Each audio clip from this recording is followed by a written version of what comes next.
Frank Klopas calling the club's 0-0 draw against Real Salt Lake.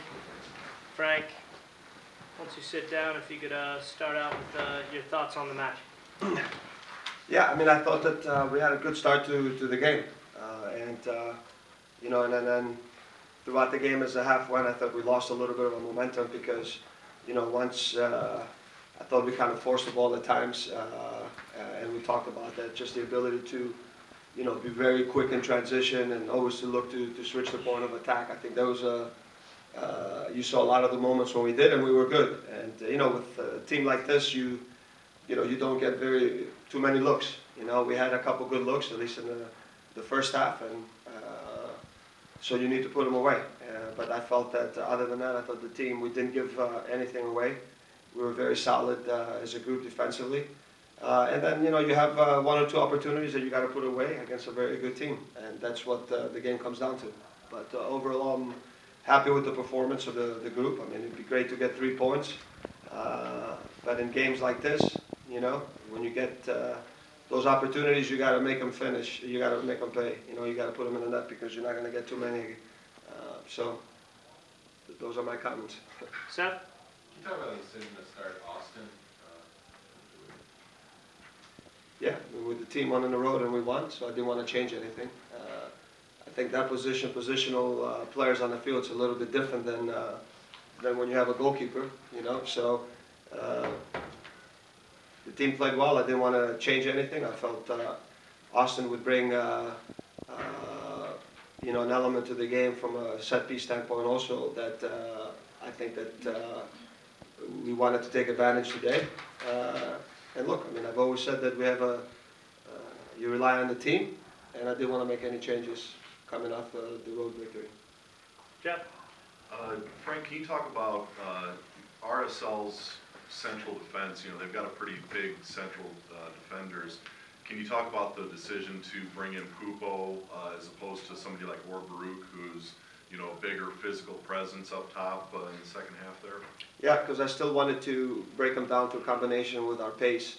You know, I think that we're that kind of team when you have Grazzini and guys that they can move the ball, and we look to combine through them because I felt that with our pace, you know, it's all about the combination play. We're not a team that's going to rely too much on service and that. And I just felt Or would have become more of a physical game instead now that we're moving the ball quicker. And we're able to play through them in that way.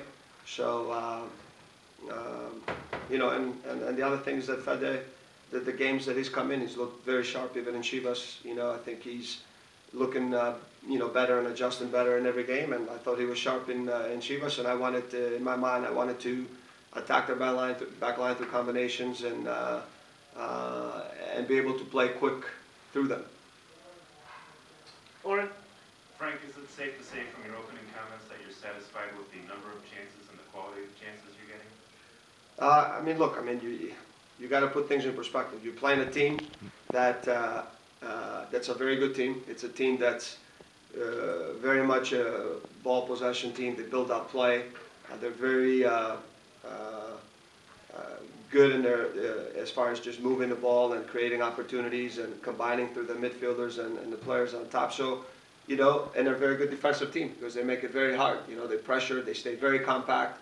So when you play the top team in the West and the quality they have, you know, when you play games like this, when you create opportunities, you've got to put them away. You know, having said that, we didn't. We kept playing, but the positive thing is also we didn't give anything away. I don't think really Sean, you know, other than maybe one save in the 23rd minute and late in the second half we dropped the ball. He wasn't that involved. I thought our back line and everyone did a fantastic job. I'm going to take 2 more questions. We'll go Guillermo and then Seth. Gargan came out early in the second half for Jalil. Was there any reason for that? Was it just tactical, or was there an injury too? No, I saw him that play. He kind of came up a little bit, and Dan is a warrior. He's been playing through, you know, like guys that he's fighting through certain things that it's normal. No, you're playing professional athlete. You got to play through certain pain and stuff like that. And I felt that in that play he came up and he was grabbing his leg. I really haven't checked, and you know, I mean, I wanted to put if that was the case. I mean, I didn't want to waste someone in the back for that sub, but you know, I just felt that you know, he seemed to me like he grabbed his leg, and I wanted to put fresh legs in on that side. Seth, last question? Is Pat okay? I know he looked a little shaken.